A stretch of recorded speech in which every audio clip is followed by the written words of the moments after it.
إن الحمد لله نحمده ونستعينه ونستغفره ونؤمن به ونتوكل عليه ونعوذ بالله من شرور أنفسنا ومن سيئات أعمالنا من يهده الله فلا مضل له ومن يضلله فلا هادي له وأشهد أن لا إله إلا الله وحده لا شريك له وأشهد أن محمدا عبده ورسوله يا أيها الذين آمنوا اتقوا الله حق تقاته ولا تموتن إلا وأنتم مسلمون يا أيها الناس اتقوا ربكم الذي خلقكم من نفس واحدة وخلق منها زوجها وبث منهما رجالا كثيرا ونساء واتقوا الله الذي تساءلون به والأرحام إن الله كان عليكم رقيبا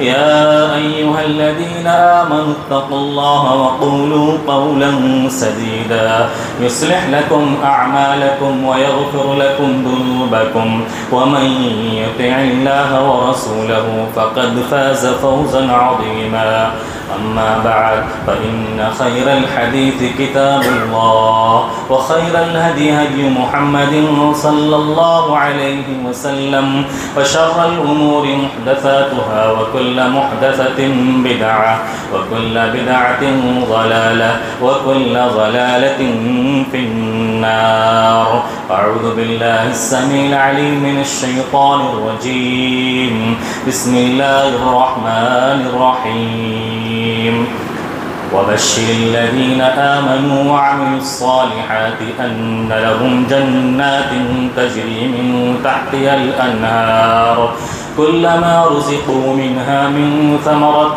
رزقا قالوا هذا الذي رزقنا من قبل وأتوا به متشابها ولهم فيها أزواج مطهرة وهم فيها خالدون. معزز و محترم حاضرین جمعہ، دینی و اسلامی بھائیوں، بزرگوں، دوستوں، پیارے بچوں، عزیز ماں اور بہنوں،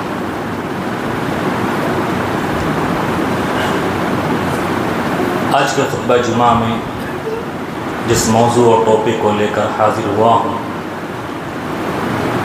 وہ اپنے آپ میں ایک نایاب اور انوکھا موضوع اور ٹاپک ہے، کیونکہ اس کے اوپر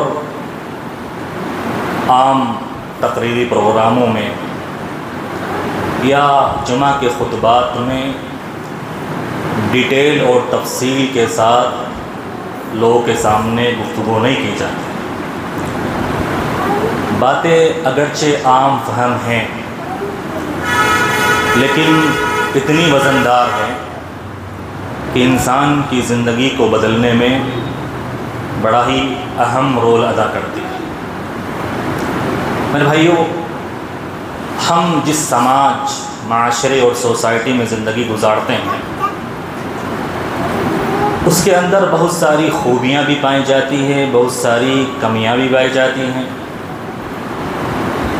خوبیوں کی اگر بات کی جائے تو خوبیوں کی لسٹ بڑی ہی تھوڑی سی ہے، اور اگر معاشرے میں پائی جانے والی کمیوں، کوتاہیوں اور برائیوں کی بات کی جائے تو ان کی لسٹ بڑی لمبی ہے. معاشرے میں پائی جانے والی ایک برائی جو اکثر لوگوں میں پائی جاتی ہے، لیکن افسوس اس بات کا ہے کہ جس کے اندر بھی یہ برائی پائی جاتی ہے وہ اسے اپنی برائی یا خامی اور کمی نہیں سمجھتا، بلکہ اسے اپنا ہنر اور کمال اور اپنے لیے فخر کی بات سمجھتا ہے. میرے بھائیوں، اس کا نام ہے حوصلہ شکنی. کسی کے حوصلے کو مار دینا، کسی کی ہمت کو توڑ دینا، یہ عام سی بات ہو گئی. حوصلہ شکنی کا الٹا ہوتا ہے حوصلہ افزائی. کسی کی ہمت کو بڑھانا، کسی کو ہمت دینا اور کسی کی سراہنا کرنا، اس کی تعریف کرنا. یہ حوصلہ افزائی کیا ہے؟ کیا معنی ہوتا ہے اس کا؟ حوصلہ افزائی کی اہمیت اور ضرورت کیا ہے؟ کیا ضرورت ہے انسان کی زندگی میں حوصلہ افزائی کی اور ہمت افزائی کی؟ اور کیا ہمارے اسلام نے بھی حوصلہ افزائی کو اختیار کیا ہے؟ کہ اللہ تعالیٰ قرآن مجید کے اندر حوصلہ افزائی کا طریقہ اور منہج اختیار کرتا ہے؟ کیا اللہ کے رسول صلی اللہ علیہ وسلم نے بھی اپنی احادیث میں اور اپنی زندگی میں حوصلہ افزائی کی خوبی کو اختیار کیا تھا؟ وہ کون سے الفاظ اور جملے ہوتے ہیں جس سے کسی کی بھی حوصلہ افزائی کی جا سکتی ہے؟ اور وہ کون سے الفاظ اور جملے ہوتے ہیں جس سے کسی کے بھی حوصلے کو مارا جا سکتا ہے؟ حوصلہ شکنی کے نقصانات کیا ہوتے ہیں؟ حوصلہ شکنی کی شکلیں اور اس کے مظاہر جو ہمارے معاشرے میں پائی جاتے ہیں وہ کون کون سے ہیں؟ حوصلہ افزائی اور حوصلہ شکنی کے تعلق سے یہ چند باتیں کتاب و سنت کی روشنی میں اور پریکٹیکل لائف کی روشنی میں آپ کے سامنے بیان کرنا چاہتا ہوں، اس دعا کے ساتھ کہ اللہ تعالیٰ سننے سے زیادہ عمل کرنے کی توفیق عطا فرمائیں۔ میرے بھائیو، حوصلہ افزائی کہتے ہیں کہ کسی بھی مایوس، بے بس، لاچار انسان کے اندر جوش و ولولہ پیدا کر دینا، اسے خوشی سے ہمکنار کر دینا اور محنت، لگن، جستجو اور کامیابی کی ترغیب اس کے اندر پیدا کر دینا، اسے کہتے ہیں حوصلہ افزائی۔ حوصلہ افزائی کی اہمیت اور ضرورت کے حوالے سے بات کی جائے تو میرے بھائیو، اس دنیا میں کوئی پرفیکٹ نہیں ہے، کوئی مکمل نہیں ہے۔ کسی کے بارے میں نہیں کہہ سکتے کہ اس کا ہر کام بالکل پرفیکٹ ہوتا ہے، اس کے اندر کوئی کمی نہیں، کوئی خامی نہیں، کوئی نقص نہیں، کوئی عیب نہیں۔ ہر انسان کے اندر نقص، عیب، کمی، خامی پائی جاتی ہے۔ کمی خامی سے پاک کوئی ذات ہے تو اللہ رب العالمین کی ذات ہے، اس کے کاموں میں کوئی کمی اور خامی نہیں پائی جاتی۔ حوصلہ افزائی یہ ہر انسان کی ضرورت ہے۔ حوصلہ افزائی ایک مسلمان کا دوسرے مسلمان پر حق ہے۔ حوصلہ افزائی یا ہمت افزائی، یہ اس کی اہمیت اس بات سے پتہ چلتی ہے کہ دنیا کے ہر کامیاب ترین انسان کے پیچھے کسی کی تھپ تھپاہٹ کا ہاتھ ہوتا ہے، کسی کے محبت کے دو بول اور اس کو سہارا دینے کا ہاتھ ہوتا ہے، جس نے بھی دنیا میں ترقی کی ہے۔ اگر آپ ان کی ہسٹری اٹھا کر دیکھیں یا ان سے پوچھیں کہ آپ کی ترقی میں اہم رول کن کن لوگوں نے ادا کیا یا کن چیزوں نے ادا کیا، تو وہ ضرور ضرور اپنی ترقی کے پیچھے کسی نہ کسی انسان کی حوصلہ افزائی اور ہمت افزائی کو سبب کے طور پر بیان کریں گے۔ حوصلہ افزائی آپ دیکھیے، مایوس انسان کے اندر حوصلہ افزائی کے دو بول بجلی کے کرنٹ کی طرح کام کرتے ہیں۔ کس طرح سے انسان کے اندر حوصلہ پیدا ہوتا ہے۔ حوصلہ افزائی یہ انسان کے اندر حرکت پیدا کرتی ہے، اس کے اندر اعتماد پیدا کرتی ہے اور مشکلات سے لڑنے کا سامان اس کے لیے تیار کرتی ہے۔ حوصلہ افزائی انسان کے لیے، کمزور انسان کے لیے دوا کا کام کرتی ہے۔ شربت فولاد ایک مریض کے لیے وہ کام نہیں کرتی، دوا ایک مریض کے لیے وہ کام نہیں کرتی جو اس کو عیادت کرنے والا ہمت افزائی کے دو بول اس کے سامنے بولتا، کیا ہے آپ کی بیماری، ایسے ہی ختم ہو جائے گی، آپ کو گھبرانے کی ضرورت نہیں، ایسی بیماری تو سب کو لگتی ہے۔ حوصلہ افزائی کے یہ دو بول جب ایک مریض سنتا ہے، جو کام دوا نہیں کرتی حوصلہ افزائی کے الفاظ کرتے ہیں۔ میرے بھائیو، حوصلہ افزائی یہ کامیابی کی چابی ہے۔ حوصلہ افزائی انسان کو پہاڑ پر چلنے کا ہنر اور حوصلہ دیتی ہے کہ انسان پہاڑ پر چڑھ جائے اور مشکلات کا سامنا کرے اور اسی طرح سے ہر چیز کو حاصل کر لے۔ حوصلہ افزائی یہ آپس میں محبت پیدا کرتی ہے اور حوصلہ شکنی یہ اختلاف اور نفرت کو جنم دیتی ہے۔ حوصلہ افزائی کرنے والا انسان سب کا محبوب ہوتا ہے۔ اگر ہم اور آپ کسی کی حوصلہ افزائی کرتے ہیں اس کے کسی کام پر اس کی ہمت افزائی کرتے ہیں وہ ہم سے محبت کرنے لگتا ہے اور ہمارے لیے تڑپنے لگتا ہے، ہمارا انتظار کرنے لگتا ہے۔ وہیں اگر ہم حوصلہ شکنی کرنے والے بن جائیں وہ ہمیں دیکھ کے ہی دور بھاگ جائے گا۔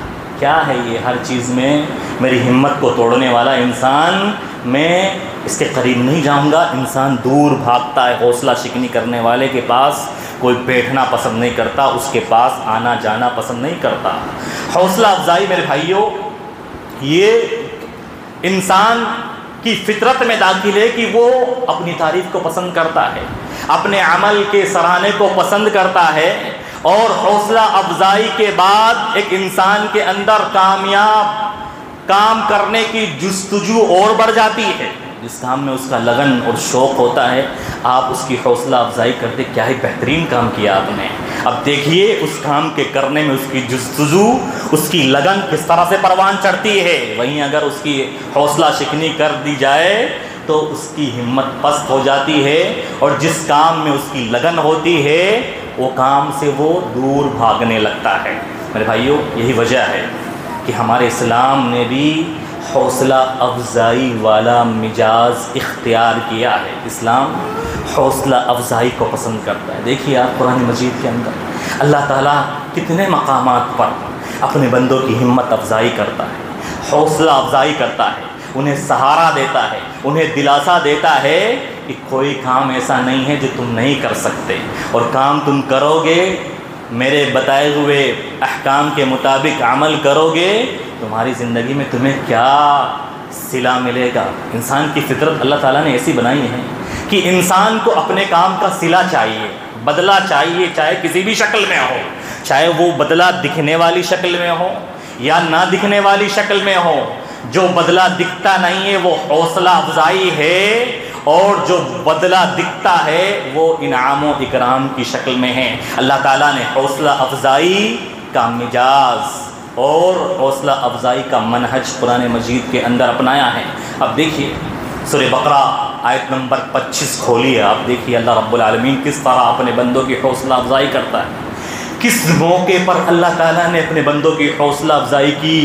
جب مکہ میں ایمان لانے والے تھوڑے سے تھے اور کفار مکہ بہت زیادہ تھے، تعداد کے اعتبار سے بھی، مال کے اعتبار سے بھی، شان و شوکت کے اعتبار سے بھی سرداری ان کے پاس تھی، اور ایمان لانے والے شروع میں کمزور لوگ، بے بس اور لاچار لوگ، اللہ نے کس طرح سے ان کی حوصلہ افزائی فرمائی اور کہا اپنے پیارے حبیب صلی اللہ علیہ وسلم سے، اے نبی میرے بندوں کی حوصلہ افزائی کیجیے، ان کی ہمت افزائی کیجیے جو مجھ پر ایمان لے کر آئے ہیں، آپ ان کو جنت کی بشارت سنائیے، ان کو جنت کی بشارت سنائیے کہ جنت میں انہیں ایسی نعمتیں ملے گی جو دنیا میں نہیں مل سکتی، اور ایسی جنت اللہ نے ان کے لیے تیار کر کے رکھی ہے جس کے اندر یہ ہمیشہ رہیں گے۔ دنیاوی زندگی تھوڑے دن کی زندگی ہے تو کٹ جائے گی، آخروی زندگی دیکھیے کیسی بننے والی ہے۔ اللہ رب العالمین نے حوصلہ افزائی کی۔ ایک اور جگہ اللہ رب العالمین حوصلہ افزائی کرتے ہوئے ارشاد فرماتا ہے اپنے بندوں کی، من جاء بالحسنۃ فلہ عشر امثالها، جو ایک نیکی کرتا ہے اس کو 10 گنا اجر ملتا ہے، ایک نیکی پر 10 گنا اجر کا اللہ نے وعدہ کیا ہے۔ نیکی کرنے والے اپنے آپ کو حقیر مت سمجھو، اور اللہ تعالیٰ ہمت باندھتا ہے، گناہ ہو گیا ہے گھبرانے کی ضرورت نہیں، ایک گناہ کیا ہے ایک ہی گناہ لکھا جائے گا، یہ اللہ کا کرم ہے۔ اور حوصلہ افزائی دیکھیے، اٹھائیے قرآن کریم سورہ بقرہ کی آیت نمبر 1-81، اللہ رب العالمین کیا ارشاد فرماتا ہے، وعد اللہ الذین آمنوا منکم وعملوا الصالحات، اے میرے بندو جو ایمان لے کر آئے ہو اور ایمان لانے کے بعد تم عمل کر رہے ہو، اللہ کا وعدہ سنو، لَيَسْتَخْلِفَنَّهُمْ فِي الْأَرْضِ كَمَا اسْتَخْلَفَ الَّذِينَ مِنْ قَبْلِكُمْ، زمین میں حکومت ہوگی تمہاری ہوگی، زمین کے اندر کنٹرول اور پاور چلے گا، اقتدار حاصل ہوگا، تمہیں حاصل ہوگا، اور ابھی تم ڈر میں ہو، خوف میں ہو، اللہ تعالیٰ تمہارے ڈر کو، خوف کو ختم کر دے گا، امن والی سکون والی زندگی عطا کرے گا۔ یعبدوننی ولا یشرکون بی شیئا، میری عبادت کرو، میرے ساتھ کسی کو شریک مت کرو. ومن کفر بعد ذلك فاولئک هم الفاسقون، لیکن اگر روگردانی کرو گے تو سب سے زیادہ گھاٹے میں تم لوگ رہو گے. اللہ رب العالمین نے جگہ جگہ یہ حوصلہ افزائی کا، ہمت افزائی کا اور ساہس دلانے کا منہج اور طریقہ قرآن مجید کے اندر اختیار کیا. اللہ کے نبی صلی اللہ علیہ وسلم کی سیرت دیکھیے آپ. اللہ کے نبی صلی اللہ علیہ وسلم پوری زندگی کے اندر اچھے اخلاق کے حامل تھے. آپ کی بہترین خوبیاں تھیں، بہترین خصوصیات تھیں. اسلام لانے سے پہلے، نبی بنائے جانے سے پہلے، اسلام آنے سے پہلے بھی آپ بہت سارے اچھے اخلاق کے حامل تھے. اور کفار مکہ آپ کے خصوصیات اور آپ کے اوصاف کو دیکھ کر آپ کی تعریفوں کی گن گایا کرتے تھے. جب آپ ایمان لے کر آ گئے اور آپ کے صفات اور اخلاق اور زیادہ مکہ میں پھیلنے لگے، مکہ کے باہر بھی لوگ آپ کے صفات اور اخلاق کو سن کر آپ سے ملنے کے لیے تڑپتے تھے کہ کون ہے وہ محمد جو مکہ میں آیا ہے، کیا صفت ہے. آپ صلی اللہ علیہ وسلم کی نمایاں صفات اور خوبیوں میں سے ایک عظیم صفت اور خصوصیت، آپ حوصلہ افزائی کرنے والے تھے، ہمت دینے والے تھے. اور آپ نے اپنی زندگی میں صحابہ کرام کے ایسے حوصلے بڑھائے، مختلف القاب سے لوگوں کو نواز کر اور بہترین چیزوں کی خوشخبری سنا کر کہ صحابہ کرام آپ کے لب مبارک سے، آپ کی زبان مبارک سے جب بھی حوصلہ افزائی کے کلمات سنتے تھے ان کی خوشی کا ٹھکانہ نہیں رہتا تھا. ابو بکر صدیق رضی اللہ عنہ دیکھیے اللہ کے رسول نے کیسے حوصلہ افزائی کی ان کی، کیسے ان کی ایمانی قوت کو بڑھایا. آپ نے ابو بکر کو صدیق کا لقب دیا. اس امت سے میں سب سے زیادہ سچ بولنے والا کوئی ہے تو میرا یہ ابو بکر، یہ صدیق ہے، اس سے بڑا سچا کوئی نہیں ہو سکتا. پورے کفار مکہ نے، مکہ والوں نے مجھے جھٹلایا، سب سے پہلے میری تصدیق کی تو ابو بکر نے کی. کفار مکہ جب انکار کرتے تھے، جب میں نے کہا میرے پاس آسمان سے ایک فرشتہ آتا ہے جو حلال و حرام اور جائز اور ناجائز اور دین کی باتیں لے کر آتا ہے، کفار مکہ انکار کرنے لگے. اللہ کے نبی نے کہا کہ میں نے معراج کیا ہے، آج کی رات معراج جا کر آیا ہوں. کفار مکہ نے انکار کیا اور مذاق اڑایا اور ابو بکر سے بھی کہا اے ابو بکر تمہارا دوست پاگل ہو چکا ہے، یہ مجنون ہو چکا ہے، دیوانہ ہو چکا ہے، بہکی باتیں کرتا ہے. تو پوچھا کیا میرا دوست محمد کیا کہتا ہے؟ کہا کہ تمہارا محمد کہتا ہے ایک رات میں بیت المقدس سے وہاں جا کے آیا، یہاں جا کے آیا. ابو بکر صدیق نے کہا اگر محمد یہ بات کہتا ہے تو وہ سچا ہے. اللہ کے رسول صلی اللہ علیہ وسلم کی تصدیق کی ابو بکر نے. اللہ کے رسول نے حوصلہ بڑھایا ابو بکر کا، ان کو صدیق کا لقب عطا کر دیا. عمر فاروق دیکھیے آپ، عمر فاروق کی حوصلہ افزائی، ان کی ایمانی قوت کو اللہ کے رسول صلی اللہ علیہ وسلم نے کیسے بڑھایا کہ ان کو فاروق کا لقب دیا، فاروق کا لقب. عمر فاروق رضی اللہ عنہ جب ایمان لے کر آئے، مسلمانوں کو دیکھا چھپ چھپ کر نماز پڑھتے ہیں. کہا ہمارا دین حق ہے، ہم حق پر ہیں، ہمارا اسلام حق پر ہے، کیوں ہم چھپ چھپ کر نماز پڑھیں؟ آج کے بعد کوئی بھی مسلمان مکہ میں چھپ چھپ کر نماز نہیں پڑھے گا. اللہ کے رسول صلی اللہ علیہ وسلم نے کہا حق اور باطل کے درمیان کوئی فرق کرنے والا ہے، میرا یہ عمر ہے. اللہ کے رسول نے کہا یہ فاروق ہے. حق اور باطل کے درمیان فرق کرنے والا یہ اعجاز تھا فاروق کو، یہ حوصلہ افزائی تھی ان کی کہ اللہ کے رسول نے ان کو یہ لقب دیا. اور دیکھیے آپ کتنے صحابہ کرام کو اللہ کے رسول نے عجیب لقبوں سے پکارا. آپ دیکھیں خالد بن ولید بڑے بہادر اور جنگجو، کوئی جنگ ہاری نہیں، جس فوج کے بھی کمانڈر بنے اپنی کمانڈری میں کبھی کوئی مقابلہ ہارا نہیں، جنگ ہاری نہیں. اللہ کے رسول صلی اللہ علیہ وسلم نے ان کو لقب دیا سیف اللہ المسلول. یہ خالد، میرا خالد، یہ اللہ کی تلوار ہے، اللہ کی تلوار. جس جنگ میں جاتا ہے وہ جنگ مسلمان ہارتے نہیں. اور دیکھیے ابو عبیدہ ابن الجراح کو کیا لقب دیا اللہ کے رسول صلی اللہ علیہ وسلم نے؟ کہا لکل امت امین، ہر امت کا ایک امین ہوتا ہے، میری اس امت کا امین اور محافظ ابو عبیدہ ابن الجراح ہے. اللہ کے رسول صلی اللہ علیہ وسلم بڑی حوصلہ افزائی کیا کرتے تھے اور اچھے القاب سے نوازتے تھے. جس سے صحابہ کرام کا ایمان بڑھتا تھا اور کام کرنے کی، عمل کرنے کی رغبت ان کے اندر جاگتی تھی۔ اور دیکھیے آپ اعمال کے اندر کس طرح سے آپ بشارت دیا کرتے تھے، خوشخبری دیا کرتے تھے، یہ آپ کی حوصلہ افزائی ہوتی تھی۔ معاذ بن جبل رضی اللہ عنہ نے ایک مرتبہ پوچھا اللہ کے رسول صلی اللہ علیہ وسلم، دلنی علی عمل اذا عملته دخلت الجنہ، اللہ کے رسول ایک عمل بتائیے، کوئی کام بتائیے جس کو کرنے کے بعد مجھے جنت مل جائے، میں ڈائریکٹ جنت میں چلا جاؤں۔ اللہ کے رسول صلی اللہ علیہ وسلم نے ان کی حوصلہ افزائی کی اس سوال پر کہا لقد سألت عن عظیم، اے معاذ بڑی اہم چیز کے بارے میں، عظیم چیز کے بارے میں سوال کیا ہے۔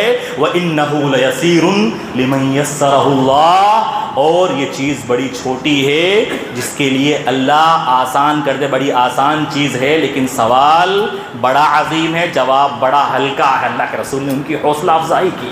ایک اور دیہاتی آیا اور کہا اللہ کے رسول صلی اللہ علیہ وسلم جنت میں کیسے جا سکتا ہوں، یہ بتا دو، یہ بتا دو۔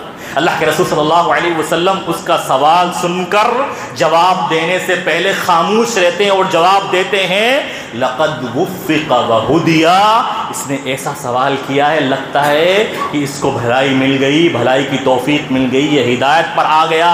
اللہ کے رسول صلی اللہ علیہ وسلم اپنے صحابہ کرام کی حوصلہ افزائی کیا کرتے تھے۔ میرے بھائیوں، حوصلہ افزائی یہ اللہ کی بہت بڑی نعمت ہے۔ اللہ تعالیٰ جس کو چاہتا ہے اسی کو عطا کرتا ہے کہ وہ لوگوں کا حوصلہ افزا بن جاتا ہے، ان کی حوصلہ شکنی نہیں کرتا۔ جس کے پاس بھی یہ نعمت ہے وہ سمجھ لے کہ اللہ کی بہت بڑی نعمت ہے، کیونکہ حوصلہ افزائی کرنے والا انسان در حقیقت جس کی حوصلہ افزائی کرتا ہے وہ اس کی مدد کرتا ہے، وہ اس کی ترقی چاہتا ہے، وہ اس کی کامیابی چاہتا ہے، وہ اس کے ساتھ اس کا سہارا بن کر لگا رہتا ہے، اس سے تعلق جوڑتا ہے کہ میرا بھائی جو مایوسیوں میں گھرا ہوا ہے، تکلیفوں میں گھرا ہوا ہے، وہ آگے بڑھ جائے، وہ ڈپریشن سے نکل جائے اور زندگی میں وہ ترقی کر لے، کامیابی کر لے۔ یہ عظیم نعمت ہے۔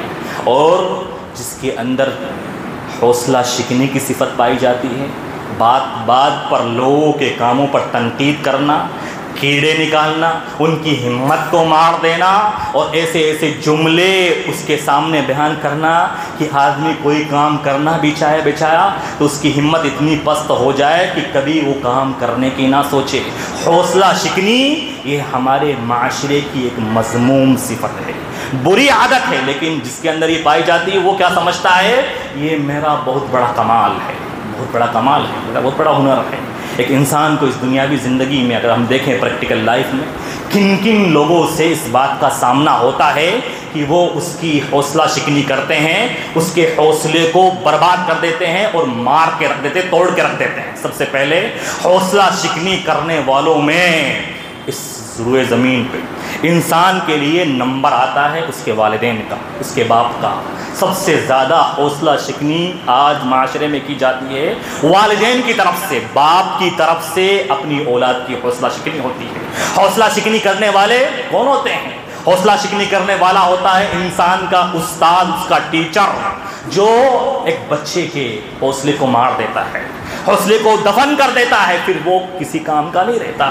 حوصلہ شکنی ہوتی ہے انسان کے لیے اس کے قریبی رشتہ دار، اس کے دوست و احباب، اس کے ساتھ ملنے اٹھنے والے، وہ اس کے حوصلہ شکن بن جاتے ہیں اور اس کے اندر جو صلاحیتیں ہوتی ہیں ان کو برباد کر ڈالتے ہیں۔ حوصلہ افزائی سے انسان کے اندر جو پوشیدہ صلاحیتیں ہوتی ہیں، انسان کے اندر جو ٹیلنٹ ہوتا ہے وہ نکھر کر آتا ہے اور انسان کی تڑپ اور لگن بڑھ جاتی ہے، اس کے اندر صبر کا مادہ پیدا ہو جاتا ہے، اس کی سوچ پوزیٹیو ہو جاتی ہے اور اسی طرح سے وہ مشکلات کا سامنا کرنے کے لیے تیار ہو جاتا ہے۔ لیکن حوصلہ شکنی کے بعد انسان دب کر رہ جاتا، وہ کسی قابل نہیں رہتا۔ میرے بھائیوں، حوصلہ شکنی کے نقصانات کی اگر بات کی جائے، کتنے نقصانات ہوتے ہیں حوصلہ شکنی کے؟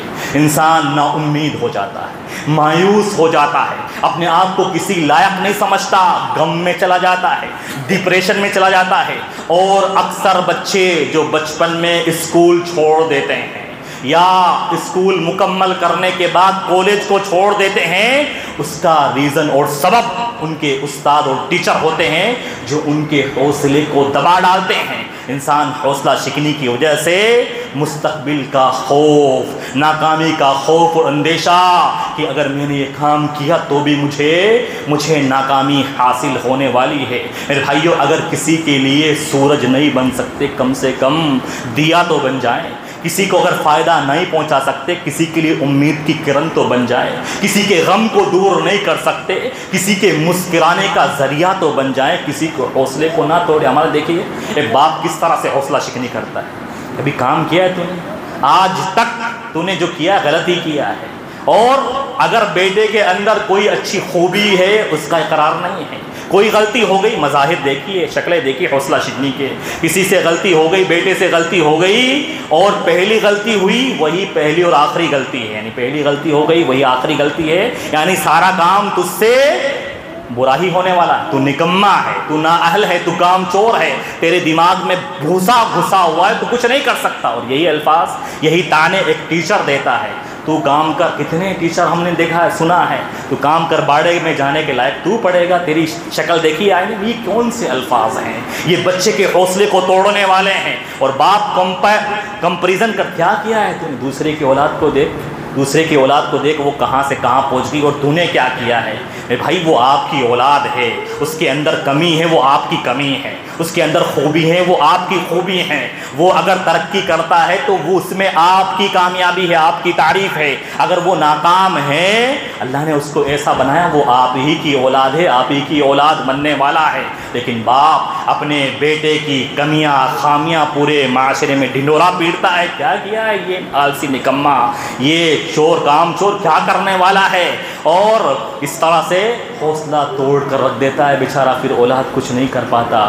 انسان حوصلہ شکنی کیسے کرتا ہے؟ دیکھیے حوصلہ شکنی کیسے کرتا ہے کہ اگر ایک فیلڈ میں ناکام ہو گیا تو سارے فیلڈ میں اس کو ناکام سمجھا جاتا ہے۔ اور بھائی بچپن میں بچہ پیدا ہوتا ہے اور جب چلنے لگتا ہے تو پہلا قدم بڑھانے سے ہی چلنے نہیں لگ جاتا ہے۔ پہلا قدم بڑھاتا ہے، چلتا ہے، پھرتا ہے، اور اٹھتا ہے، بیٹھتا ہے، گرتا ہے، اس کے بعد چلنا سیکھتا ہے۔ ایک فیلڈ میں ناکام کیا ہو گیا، سارے فیلڈ میں اس کو ناکام گھوشت کر دیا جاتا ہے، اور ایسے ایسے جملے کسے جاتے ہیں، بھدے بھدے تانے دیے جاتے ہیں کہ انسان پھر اپنے باپ سے نفرت کرنے لگتا ہے، اپنے استاد سے نفرت کرنے لگتا ہے، اپنے دوستوں سے نفرت کرنے لگتا ہے، پھر محبت سے پیش نہیں آ سکتا۔ ہمارے ہاں دیکھیے بھائی، کوئی مصیبت میں گھرا ہوا ہے بیچارہ، اس کی حوصلہ شکنی کیسے کی جاتی ہے؟ کوئی بخار میں مبتلا ہو گیا، بخار نہیں جا رہی ہے، اب ملنے والا جاتا ہے یا سنتا ہے تو کیسے حوصلہ شکنی کرتا ہے؟ کہا تھا یہ چیز مت کھاؤ، اب ہو گیا نا بخار، اور کھاؤ یہ چیزیں۔ کسی کی بائک چوری ہو گئی یہاں پر، مسجد کے باہر کوئی چرا کے لے گیا، مسجد میں نماز پڑھنے آیا اور پتہ چلا اب اسی کو تانا دیا جا رہا، اسی کا حوصلہ۔ اور مت لگاؤ لوگ، کہا تھا نا ڈبل لوگ لگا کر آئے۔ بھائی اس کی گاڑی چوری ہونی لکھی تھی، اب اس کو ہمت دو، سہارا دو، آپ اس کے حوصلے کو کیوں توڑ رہے ہو؟ بھائی مل جائے گی آپ کی گاڑی، کوئی بات نہیں ہے، جو بھی لے گیا وہ پکڑا جائے گا، آپ گھبراؤ مت۔ ایسے الفاظ تو کسی سے نکلتے نہیں ہیں، بس حوصلہ شکنی کی بات۔ اور شوہر سب سے زیادہ حوصلہ شکنی کرتا ہے اپنی بیوی کی، سب سے زیادہ حوصلہ، اور اس کو اپنا کمال اور اپنی مردانگی سمجھتا ہے، کس طرح سے حوصلہ شکنی کرتا ہے۔ اور یہ حوصلہ شکنی نہیں ہونی چاہیے۔ ابوالکلام آزاد اپنے بچپن کا واقعہ لکھتے ہیں، بچپن کا واقعہ کہ رات میں اپنے ابا کے ساتھ کھانا کھا رہا تھا، اور اتفاقاً اس رات، اس شام جو ہماری امی نے کھانا بنایا تھا وہ جل گیا، روٹی جل گئی، اور مجھے صاف پتہ چل رہا تھا کہ روٹی جلی ہوئی ہے۔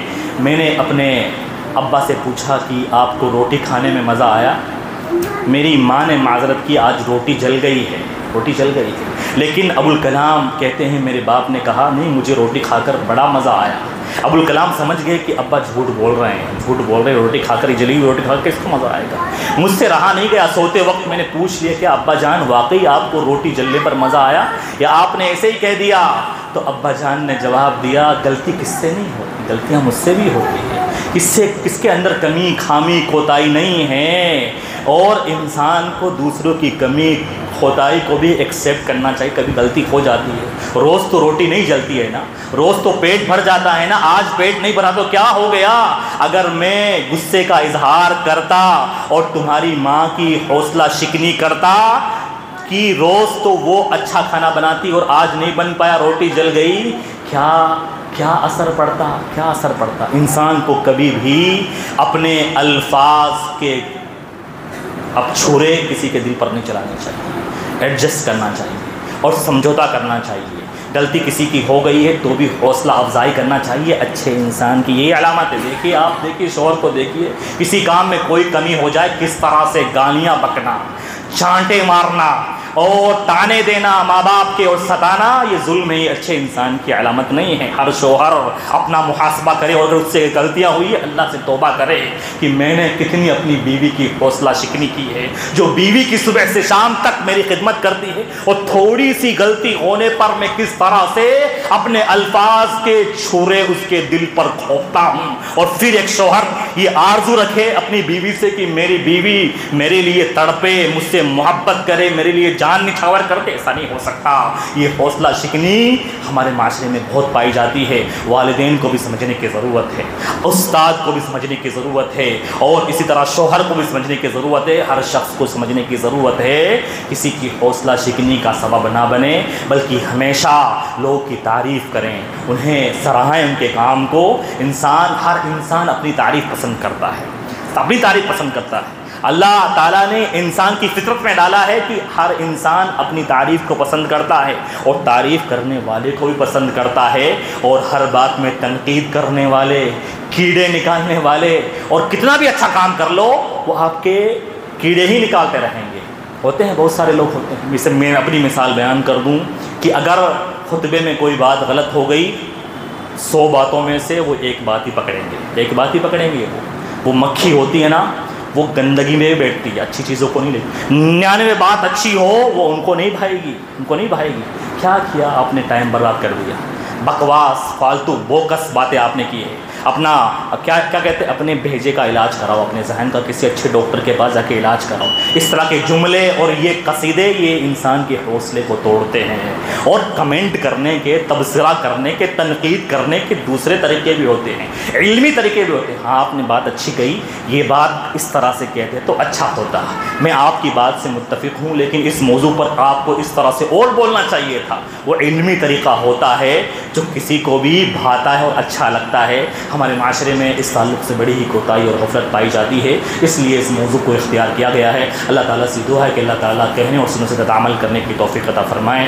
اللہ تعالیٰ حوصلہ افزائی کرنے والا بنائیں، کسی کی حوصلہ شکنی کرنے والا نہ بنائیں. اللہ تعالیٰ والدین کو اپنی اولاد کے حوصلے کو بڑھانے والا بنائیں، انہیں ہمت دینے والا بنائیں، انہیں ساہس دینے والا بنائیں. اللہ تعالیٰ شوہروں کو بھی اپنی بیویوں کی خدمات کا اعتراف کرتے ہوئے ان کی حوصلہ افزائی کرنے والا بنائیں. اللہ تعالیٰ کہنے اور سننے سے عمل کرنے کی توفیق عطا فرمائیں. اقول قولی ھذا استغفر اللہ لی ولکم سائر المسلمین.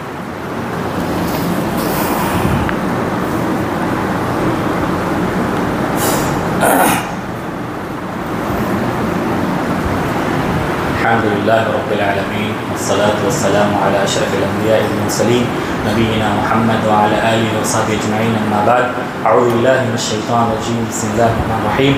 ان اللہ وملائکتہ یصلون علی النبی یا ایھا الذین آمنوا صلوا علیہ وسلموا تسلیما. اللهم صل علی محمد وعلی آل محمد كما صلیت علی ابراہیم وعلی آل ابراہیم انک حمید مجید. اللهم بارک علی محمد وعلی آل محمد كما بارکت علی ابراہیم وعلی آل ابراہیم انک مجید. عباد اللہ رحمكم الله ان الله يأمر بالإحسان وإيتاء ذي القربى وينهى عن الفحشاء والمنكر والبغي يعظكم لعلكم تذكرون. واذكروا الله يذكركم وادعوه يستجب لكم ولذكر الله تعالى أعلى وجل وأكبر.